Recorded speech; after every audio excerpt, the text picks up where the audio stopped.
Sobat BUMN, saya Sheila Ginesidika. Kali ini kami mau kasih tahu produk dan juga berita terbaik BUMN yang pastinya keren banget.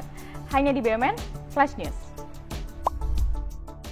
Kesehatan mental menjadi isu yang melekat dalam keseharian masyarakat. Menyadari pentingnya hal tersebut, Kementerian BUMN berkolaborasi dengan Menjadi Manusia dan juga Santosa mengadakan 1000 Manusia Bercerita untuk memperingati Hari Kesehatan Mental Sedunia yang diperingati setiap 10 Oktober.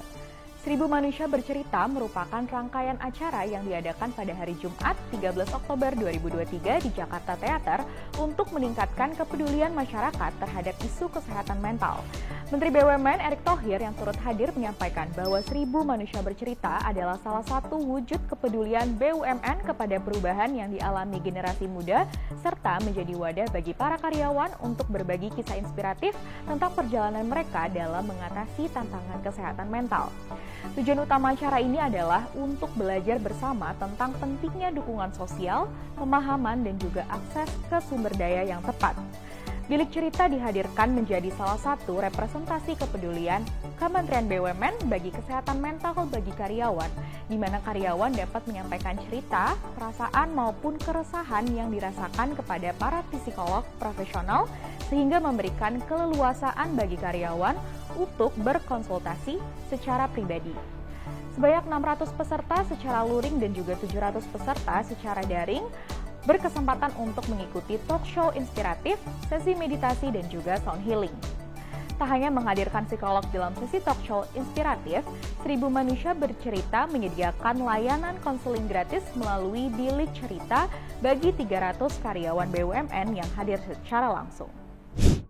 Menteri Badan Usaha Milik Negara Erick Thohir memuji peningkatan jumlah penonton Pertamina Grand Prix of Indonesia 2023 yang digelar pada hari Minggu 15 Oktober di sirkuit Mandalika, Lombok, Nusa Tenggara Barat.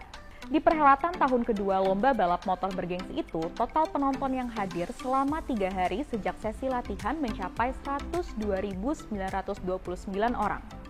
Lomba MotoGP di sirkuit Mandalika 2023 dijuarai oleh rider Ducati Francesco Bagnaia. Menurut pengakuan para pembalap, manajemen balapan seri ke-15 tahun ini jauh lebih baik ketimbang tahun lalu yang merupakan MotoGP pertama di sirkuit sepanjang 4.313 km. Menteri Erick Thohir juga menyebut positif kolaborasi dan juga sinergi yang dilakukan perusahaan BUMN seperti Injourney, ITDC, Pertamina, dan juga BUMN pendukung lainnya, sehingga balapan MotoGP tahun ini bisa berjalan dengan baik. Selanjutnya, kita akan memasuki berita produk-produk BUMN. Peresmian Bursa Karbon oleh Presiden Indonesia pada 26 September 2023 menjadi momentum dalam komitmen merealisasikan dekarbonisasi menuju net zero emission. Hal ini sejalan dengan dukungan BUMN melalui PT Sukovindo sebagai lembaga validasi dan juga verifikasi atau LTV yang telah terakreditasi oleh Komite Akreditasi Nasional dengan skema regulasi nilai ekonomi karbon dan juga gas rumah kaca, serta terdaftar dalam SRN atau Sistem Register Nasional dan juga PPI Pengendalian Perubahan Iklim KLHK. Dengan peranan sebagai LTV, Sukovindo bagian dari ID Survey mampu mendukung ekosistem bursa karbon melalui pemastian atas proyek-proyek karbon yang diperjualbelikan.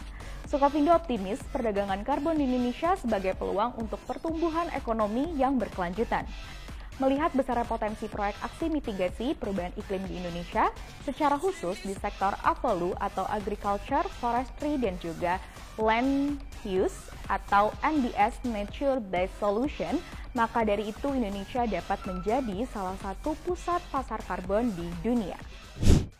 Produk selanjutnya, Telkom Indonesia terus menunjukkan konsistensinya dalam bertransformasi menjadi perusahaan digital telco melalui peningkatan kualitas sumber daya manusia yang kembali membuahkan hasil positif.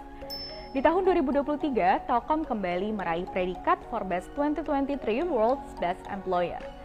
Telkom berhasil mempertahankan posisinya selama 3 tahun berturut-turut dan menjadi prestasi tersendiri bagi perusahaan, di mana tahun ini sebanyak 265 perusahaan keluar dari daftar Forbes World's Best Employer. Telkom berhasil menempati peringkat 421 di dunia dan juga peringkat 8 di dunia dalam kategori industri telecommunication and Service. Mengungguli perusahaan telekomunikasi lainnya seperti KT Korea, Vodafone UK, Nokia Finland, Caps Austria, Singtel Singapura, dan NTT Jepang.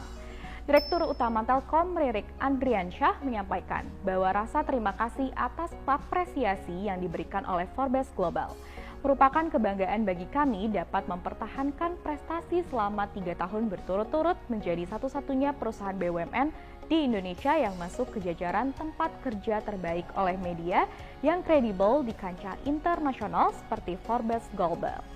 Hal ini menjadi pembuktian sekaligus motivasi bagi kami untuk terus bertransformasi dengan berlandaskan core values akhlak, termasuk di sisi sumber daya manusia agar dapat menjadi perusahaan digital telco dengan talenta digital berdaya saing global.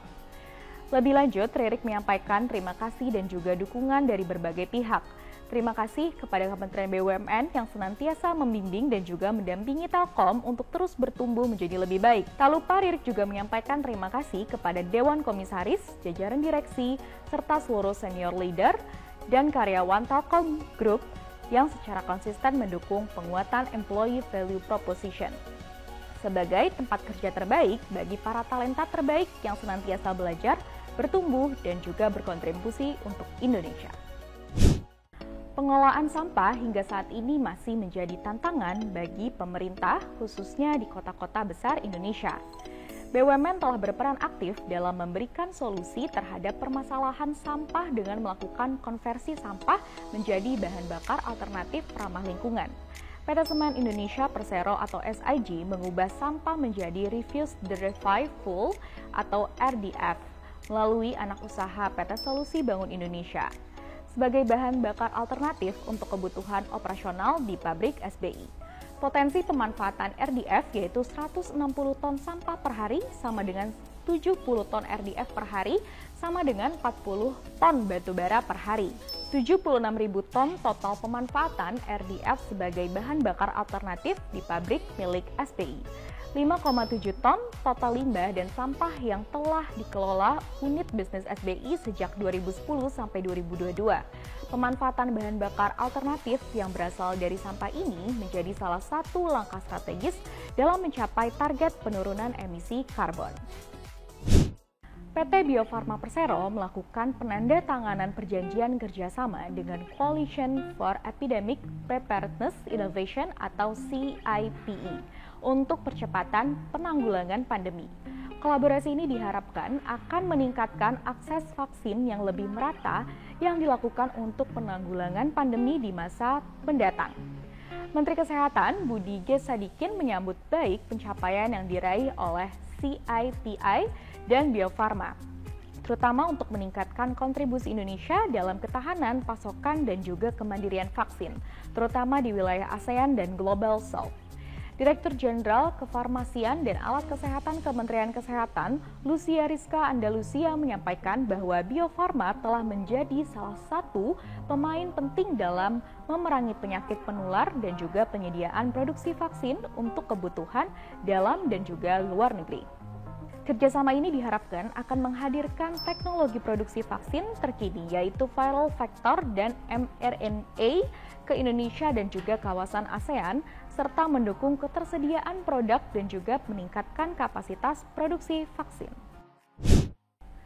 Kementerian BUMN melalui Pertamina Group atau Indonesia Healthcare Corporation atau IHC peduli kesehatan mata dengan menyelenggarakan pemeriksaan mata dan operasi katarak di RS Cicendo.